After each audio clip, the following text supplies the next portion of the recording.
Olá pessoal, bom, vamos concluir então a disciplina de programação paralela falando sobre o OpenMP, que é uma das linguagens que, na verdade, o OpenMP é uma API que permite a paralelização de códigos tanto em C, C++ quanto em Fortran. Bom, outra característica do OpenMP é que ele provê alto nível de abstração sobre primitivas multithreading. O que isso quer dizer?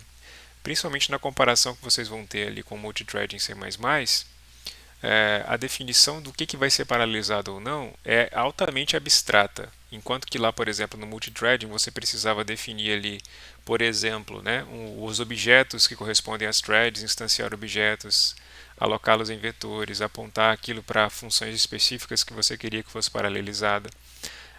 No caso aqui de OpenMP, você verá que você vai definir trechos do código que você quer que seja paralelizado e você precisa com que esses trechos de códigos tenham algumas características que permitam essa paralelização. Então veremos mais adiante do que se trata esse alto nível de abstração que está sendo referido aqui. Também veremos que o OpenMP é um modelo de programação para diferentes compiladores e arquiteturas. Né? Aqui a gente já viu que ele funciona tanto para C, C++ e Fortran. E é escalável sobre diferentes números de CPU. Bom, por padrão a gente verá que o número de threads que ele instancia é relacionado ao número de núcleos lógicos que você possui, mas que você pode variar também essa quantidade de threads, seja na linha de comando ou também no próprio programa. E ele é dito ser de escrita flexível e código expressivo. Então você deve julgar isso daí à medida que você for vendo como o código é definido. Bom, o uso comum da API do OpenMP é através de diretivas de compilador, parecido como se fossem comentários. Então, é o que eles chamam de pragmas. Né? São parecidos com comentários porque cada pragma vem sempre acompanhado de um hashtag, né? De um jogo da velha que antes, né? Parecido com um comentário que vem acompanhado sempre de um barra barra. Esses pragmas são usados para darem dicas para o compilador sobre como que o código pode ser paralelizado. Então, a vantagem de você usar um pragma é que se o compilador não dá suporte à funcionalidade, ele simplesmente vai ignorar, ou seja, você pode criar um código altamente portável, né? Que ele pode, se ele não for capaz de ser paralelizado, ele pode funcionar serializado normalmente. O fato é que para você definir que esse código é, é habilitado para OpenMP, você precisa da flag FOpenMP. E aí sim o seu compilador vai considerar as diretivas que você adicionou lá, os pragmas. E aí permite também que se você definir um código, mesmo com pragmas, mas sem a flag, o seu código vai ser executado normalmente de maneira serializada.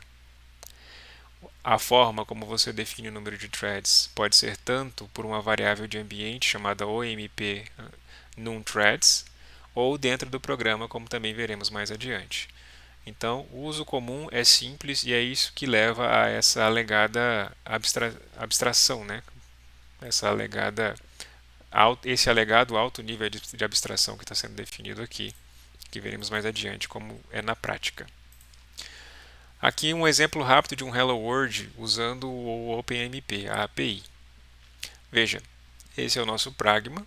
Veja que realmente parece com um comentário, né? E onde ele vai, no código a seguir, corresponde ao que ele está dizendo que vai ser paralelizado. Então ele está dizendo, olha, o, o comando abaixo do pragma será executado no número de threads definidos. Se não for definido o número de threads correspondentes ao número de núcleos lógicos que o seu computador possui, senão no número de threads que você definiu aqui na variável de ambiente ou no próprio código, como veremos. Então, esse nosso Hello World aqui só imprime na tela. Então, com a invocação aqui do pragma, ele vai entender que essa linha aqui vai ser replicada sobre diferentes threads. Na prática, o que você terá? Você vai ter o Hello World executado duas vezes porque foi feito em duas threads diferentes. E como é que isso aqui foi compilado? Usando aqui o compilador GNU G++. Essa aqui é a flag de otimização, que a gente viu também na disciplina, na aula anterior. Né? Então você também pode usar ela para que o seu código seja otimizado da melhor forma possível. Aqui, se você tiver diferentes versões do seu compilador você coloca para ele referir a partir da versão 14 aqui, por exemplo, mas se você tiver certeza que sua versão é a mais atual, você nem precisa referir essa versão aqui. A flag do OpenMP, o arquivo de entrada, né, o código-fonte e o arquivo de saída. Claro que aqui nesse exemplo aqui está diferente do meu arquivo de saída, né? Que eu gerei um Hello World, na verdade nesse exemplo aqui eu gerei um Hello, mas esse é uma captura da tela da execução desse código aqui simples, né? Podemos fazer ele aqui rapidamente, sem problemas, para que você veja aqui em execução. Vamos lá.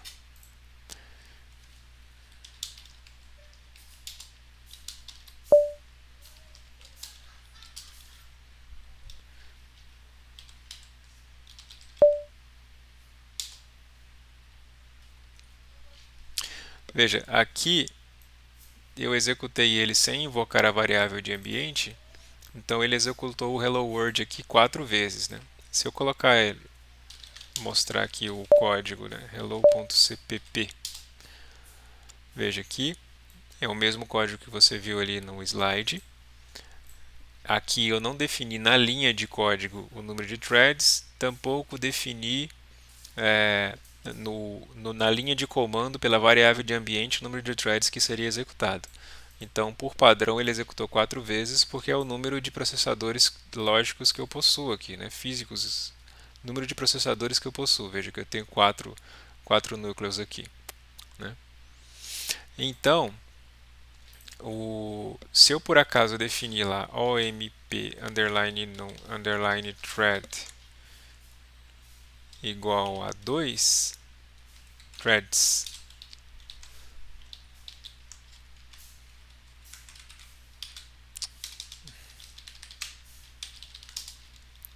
de novo aqui porque travou, omp underline num underline thread igual a 2 ponto barra hello.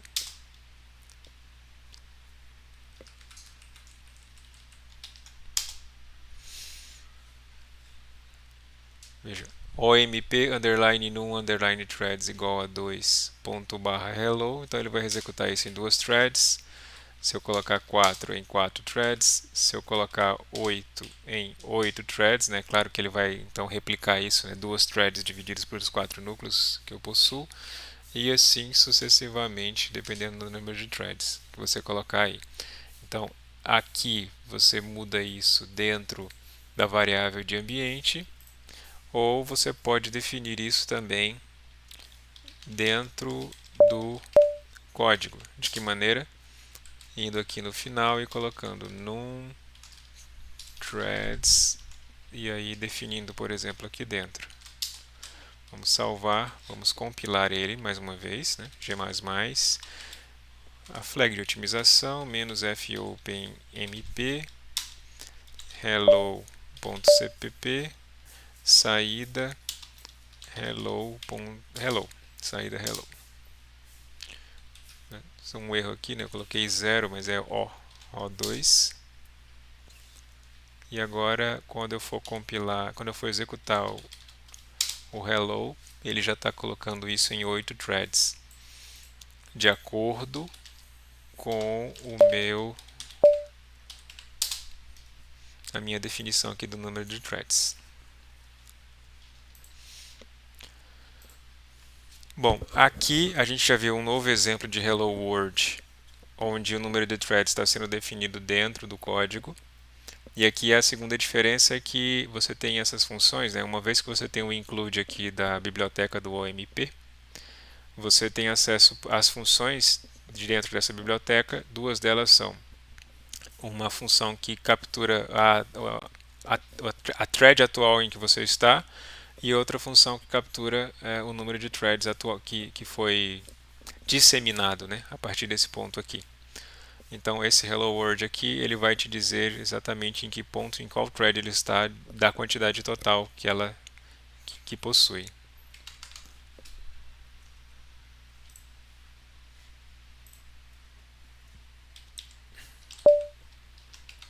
Então eu vou executar aqui o Hello 2, veja aqui, ó.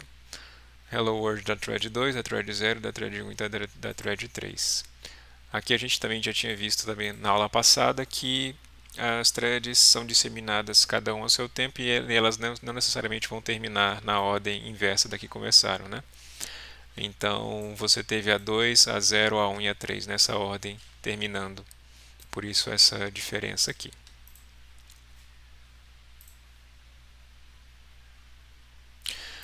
Bom, para aquele caso anterior, não tem muito segredo porque você tinha uma única linha de código ali sendo definida com o número de threads para ser disseminada e aquele comando seria distribuído e dividido paralelamente, e executado paralelamente.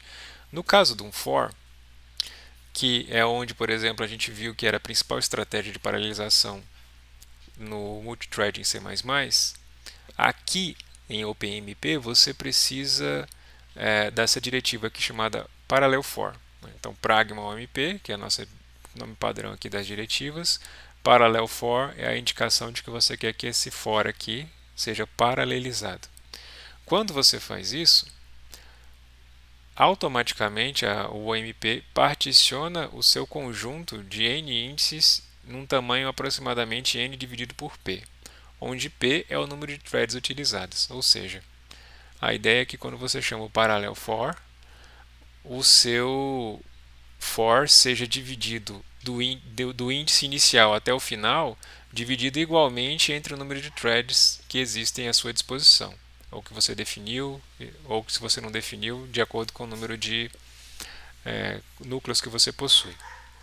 Isso quer dizer que você não pode manipular a variável de interação aos seus limites. Então, assim, uma vez que você definiu, o seu for tem que ser muito bem definido para que essa diretiva aqui funcione.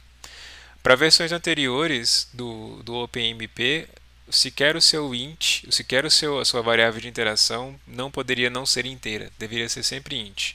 Para versões mais modernas, né, até 3.0, você já pode definir, por exemplo, inteiro sem sinal, por exemplo, para sua variável de interação. Os parâmetros do laço devem ser os mesmos para todas as threads, e ele também não permite saltos ou break dentro dos fors, para que a sua diretiva funcione. Bom, para a gente ver isso aqui funcionando, vamos para um primeiro exemplo aqui. Esqueci de falar aqui, né? Porque apesar das facilidades, né, a aparente facilidade, está dizendo aqui que você, para paralelizar um for, basta de uma linha só de uma diretiva aqui, já paraleliza o for, divide ele em partes iguais de acordo com o número de threads à disposição. Aqui é a mesma, é uma forma explícita, né? Aqui é uma forma implícita, onde você só vai lá em cima do for que você quer paralelizar e já define, isso aqui é um for paralelo. A forma explícita você engloba tudo que você diz que é paralelo e no for específico você diz pragma ou mp for. Então, aqui é uma forma mais direta, aqui é uma forma mais explícita de se definir o que tem que ser paralelizado. Uma vez que você define que um for é paralelo, você tem que cuidar para que o resultado dessa paralelização não dependa da ordem de execução das diferentes interações. Como a gente viu lá, a ordem de execução ela é imprevisível, né? Então, se o seu resultado depender dessa ordem de execução, você não tem como garantir que a primeira thread iniciada vai ser a primeira a terminar. Então, só paralelize algo que não dependa disso.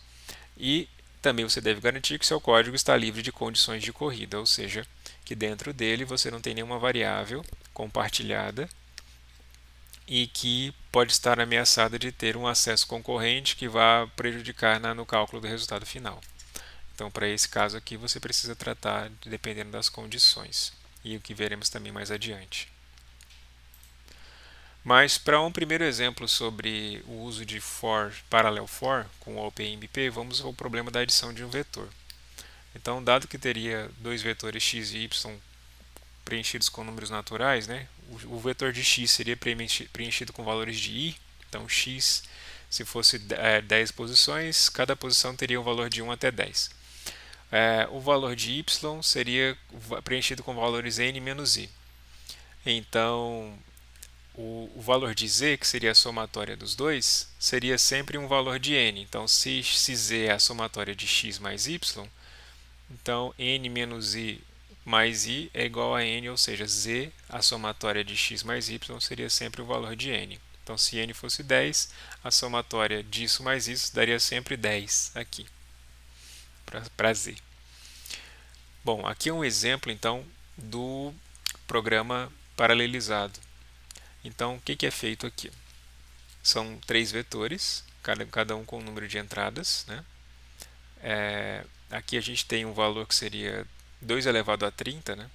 Entradas possíveis, número de quantidade de entradas. E aqui a gente tem a inicialização dos dois vetores, né? O x recebendo i, o y recebendo n menos i. Então aqui é a paralelização desculpa, aqui a inicialização, e a inicialização foi paralelizada também. Então isso quer dizer que, por exemplo, se eu tivesse aqui 4 threads, eu dividi esse vetor aqui em 4 partes, e cada parte foi inicializada de do limite que vai entre 0 e a divisão daquela parte. E aqui a somatória também foi paralelizada. Então, mais uma vez, Pragma ou MP paralelo está usando a forma implícita, né? Não usou a forma explícita. Então, ele está dizendo que esse laço aqui será paralelizado. Portanto, essa operação aqui vai ser dividida em, no nosso caso aqui, 4 threads. Bom, na hora que eu fui executar esse exemplo aqui no meu computador, o número de entradas de 2 elevado a 30 esgotou a minha capacidade de memória. Então eu coloquei, na verdade, aqui 2 elevado a 28, número de entradas possíveis para os meus vetores x, y e z.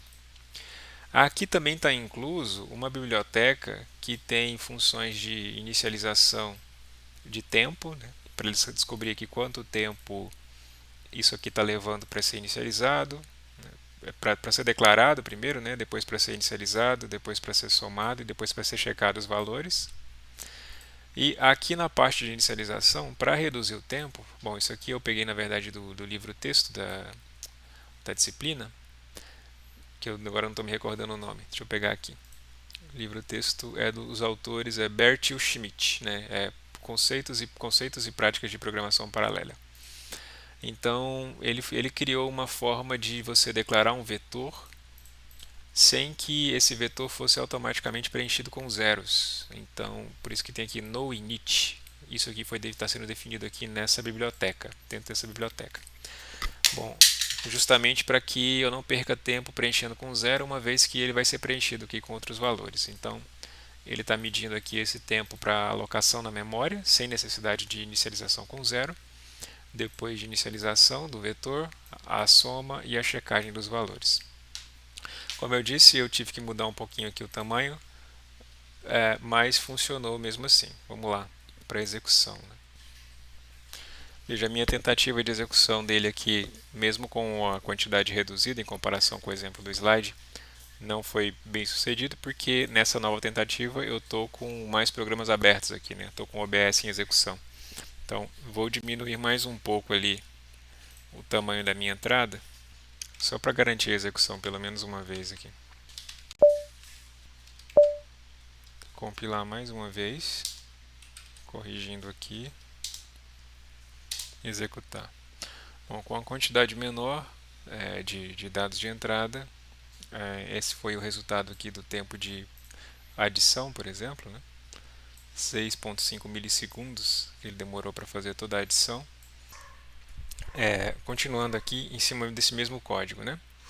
Esse código ele tem uma desvantagem que é a seguinte: quando você inicia um bloco de paralelização do seu código, ele faz o que a gente chama de disseminação das threads, e para cada vez que você paraleliza um for, existe uma barreira implícita aqui, que é uma barreira de sincronização. É como se ele tivesse, toda vez que você paraleliza um for, se você inicia a paralelização de outro for entre esse aqui, depois desse, ele vai esperar com que todas as threads que foram disseminadas aqui sejam concluídas para que ele possa começar o outro. Ok, se por acaso essa tarefa dependa da conclusão total dessa tarefa. Agora, se essa tarefa que vem aqui não dependa da conclusão dessa, eu não tenho por que esperar com que essa thread aqui, com que essas threads disseminadas precisem ser concluídas. Então é aquele esquema de sincronização ou threads assíncronas também. Se você quiser que uma sequência de threads, né, que um conjunto de threads disseminados não precisem ser sincronizados para a continuação da execução, você pode usar a diretiva no-wait, a cláusula no-wait. Então, quando você paraleliza um for usando no-wait, não há barreira aqui para o início da execução desse for, sem que ele precise esperar do término da execução dos fors que foram disseminados pelas threads desse bloco aqui de paralelização. Então, se dois ou mais loops são independentes, não precisam esperar um pelo outro. A alternativa, portanto, é a cláusula no-wait. Então, cláusula no-wait é uma forma de você criar threads assíncronas, né? E aí você pode começar um for sem ter que esperar que o outro termine a conclusão, termine a execução das suas threads. Agora vamos entrar aqui para o problema da condição de corrida, que já foi explicado na aula passada, né? O problema onde você tem um espaço de memória compartilhado e sendo modificado por diferentes threads, e que por isso pode fazer com que o resultado final seja alterado de acordo com o que você espera. Aqui você tem um exemplo de um programa que quer combinar os valores diferentes de i e j aqui, né? Basicamente são dois fors, um para i e um para j, onde eu quero imprimir as 4 vezes 4 diferentes combinações de i e j possíveis aqui. Simples, né? Então, se você coloca uma diretiva de paralelização de for aqui, você está dizendo que você quer paralelizar esse for. Ok. Só que uma vez que você paraleliza esse for, então se forem 4, por exemplo, 4 threads, cada thread vai atuar sobre o seu valor de j. Isso quer dizer que você está comprometendo então a execução desse for aqui na quantidade de passos que é esperado. Né? Eu posso mostrar um exemplo aqui dele sendo executado com esse prejuízo aqui que eu estou mencionando. Veja, aqui é a versão que está imprimindo aqui as combinações diferentes, onde ele está paralelizando esse for, e aí cada thread vai querer atuar sobre o j. Bom, se fosse o normal seria eu ter lá 00, 01, 02, 03, 101, 213 e por aí vai. Como eu tenho aqui esse for sendo distribuído em 4 threads no nosso exemplo aqui, no exemplo do meu computador, né, são 4 threads, 4 núcleos, cada thread vai querer atuar sobre o j. E aí, como consequência, você vai ter uma execução inesperada. Vamos ver aqui o exemplo da execução desse programa. Então, assim, em nada ele obedeceu aquilo que a gente esperava, que era imprimir as 16 possibilidades de combinações entre i e j. Né? 00, 01, 02, 10, não. Então, por quê? Porque você tem aqui cada thread aqui querendo atuar sobre o mesmo j. E aí você faz com que, por exemplo, o seu j, veja aqui, ó, em 1, 2, 3, 4 momentos esse j valeu 0. Depois ele valeu 1, depois ele valeu 2, depois ele valeu 3. Aí quando ele valeu 4, ele não foi mais executado, porque aí não cumpre mais a condição desse for. E aí eu baguncei aqui todo o desencadeamento dessa sequência de fors. Bom, para a gente resolver esse problema, existe a possibilidade de você dizer que cada thread vai ter o seu j privado. Eles chamam de privatização de variável. Bom, o que isso quer dizer? Quer dizer que quando esse for do i for paralelizado, esse for terá um j só dele. Esse j não estará mais sendo compartilhado entre as demais threads. Então faz sentido, faz todo sentido isso, porque se eu tiver, mais uma vez, os j sendo compartilhados, isso aqui não vai funcionar no encadeamento que é esperado, né? Isso, 4 vezes disso, isso, 4 vezes isso e tudo mais. Então, como é que você faz para privatizar uma variável dentro de um contexto paralelo? É usando a diretiva, a cláusula private. Então, private j, você está dizendo que para cada execução de i, o j terá uma versão privada dentro daquela thread. Então, o I e o J, nesse caso, tem que ser declarados antes. Você primeiro precisa dizer que I e J existem, para depois dizer que o J será privado dentro do contexto paralelizado. Bom, vamos ao exemplo aqui, agora com a versão paralelizada, agora com a versão privatizada. Então, aqui eu digo private j salvo. Vamos compilar ele novamente e executar ele de novo. Então agora sim, agora as threads, cada uma fez aquele laço por si, mas cada uma tinha seu próprio i, seu próprio j, né, no nosso caso aqui. Então aqui, por exemplo, a gente viu que a thread 2 terminou primeiro, a thread 2 imprimiu todas as suas combinações de 2 com o seu j, a thread 1 todas as suas combinações de 1 com o seu j, daí a thread 3 e a thread 0 fizeram por sua vez a sua sequência, né? Agora, esse uso de private, ele nem sempre vai funcionar, principalmente no caso de variáveis globais. Então, se a gente se lembra bem, existia um caso de um programa na aula passada, onde a gente tinha um incrementador, era assim, era o gcounter, né? Um gcounter era uma variável global, então você tinha ali várias threads querendo incrementar aquele gcounter 100 vezes, né? Então veja que o gcounter é incrementado de 0 a 100 e 100 vezes, né? Então 100 vezes 100 ele tinha que ter sempre um valor de 10.000, né? Porque ele era incrementado 100 vezes 100 vezes diferentes. Então quando a gente fazia isso daqui, né? Vou comentar isso aqui e vou executar esse programa aqui do jeito que está, para que a gente veja das 1000. Veja, ele vai fazer 1000 vezes esse processo, para que a gente veja nessas 1000 vezes quantas vezes ele realmente conseguiu imprimir, incrementar isso daqui 100 vezes 100 vezes. Aqui eu vou manter isso daqui porque eu quero que isso aqui seja paralelizado, né? Eu quero que esse for seja paralelizado, ou seja, eu quero que você tenha threads concorrendo para poder modificar o gcounter. Então eu tinha esquecido de manter essa linha aqui. Então, na minha versão paralelizada, eu quero ver quantas vezes isso aqui pode realmente ser incrementado sem concorrência, sem que houvesse choque, né? Sem que houvesse uma condição de corrida aqui. Compilar novamente e executar. Veja, não está favorecendo aqui a forma como eu imprimi, né? Mas aqui, por exemplo, você teve uma execução que ele não fez, não incrementou as 10.000 vezes possíveis, aqui também. Eu até que tinha criado uma versão dele aqui que ele só faz, vamos colocar essa versão aqui, onde ele só vai imprimir for menor que 10.000.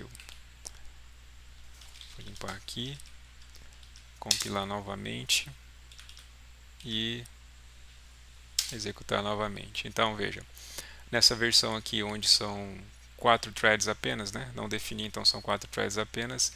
É 1, 2, 3, 4. Em 5 execuções houve condição de corrida aqui e ele não conseguiu realizar a incrementação correta, né? Se você aumentar o número de threads, esse problema vai aumentando também. Eu vou colocar aqui para 100 threads. Veja, com 100 execuções de threads, 100 threads executadas, o número de vezes que houve mais condição de corrida aumenta, né? Então você tem muito mais thread aí tentando acessar o mesmo espaço de memória, então a chance de você ter condição de corrida aumenta ainda mais. Então, nesse caso aqui, uma outra solução é necessária. No caso, é aquela mesma solução que a gente tinha aprendido lá com o multithread em C++, que é de gerar um espaço crítico, né, uma seção crítica. E aí você fazer com que uma operação realizada naquele espaço só possa ser atômica. Então, de que maneira a gente pode resolver isso? Dizendo, por exemplo, que quando for fazer essa operação, isso tem que ser atômico. Então, toda vez que ele fizer um incremento de gcounter, esse incremento tem que ser uma operação atômica, ou seja, tem que haver uma ordem aqui de acesso a essa variável. para que isso possa acontecer uma vez por thread. Vamos ver o resultado. Compilar. Agora executar de novo com 100 threads. Veja, como ele não imprimiu nada, quer dizer que em nenhum momento houve um caso menor do que 10.000. Menor do que 10.000 é onde ele está imprimindo o gcounter, né? Isso quer dizer que agora eu eliminei a concorrência aqui, a condição de corrida que acontecia aqui dentro. Então, uma outra forma de você fazer isso é usando a diretiva critical. Então, a diretiva critical funciona bem parecido com a diretiva do atomic, com a diferença que ela é mais usada para blocos, né? Então, se eu fizer assim e compilar e executar novamente, tem que ter uma quebra de linha aqui.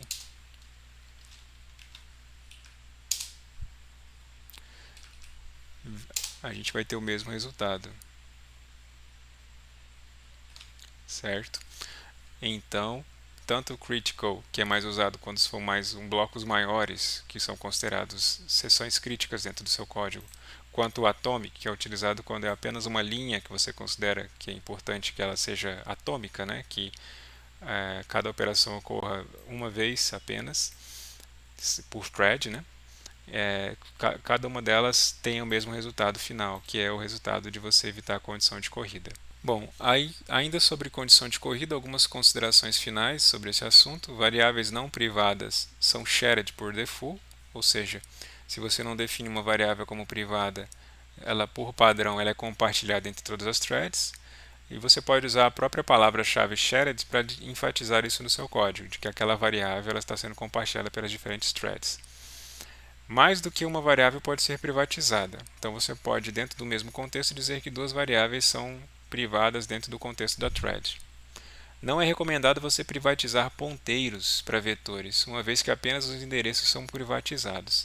Se você precisar de vetores privatizados, aloque e libere dentro do espaço do escopo paralelo, ou seja, se você colocar um vetor para ser alocado e desalocado dentro de um bloco que vai ser paralelizado, isso vai acontecer também dentro do escopo da thread. Cada thread vai ter seu vetor alocado e desalocado dentro do seu escopo e, portanto, será um vetor privatizado, né, por consequência. Bom, esses foram os principais conceitos que a gente viu, que a gente precisa ver aqui. Esses foram os principais conceitos para o uso de OpenMP para paralelizar códigos. Aqui a gente usou a gente usou mais C++, né, mas ele também pode ser usado para C. Então eu vou passar um exercício para vocês para utilizar de fato isso daqui, um exercício que caiba dentro do tempo que a gente ainda tem dessa disciplina, e me coloco à disposição para as eventuais dúvidas que tenham surgido a partir dessa aula. No mais, eu agradeço a atenção de vocês até aqui e até a próxima.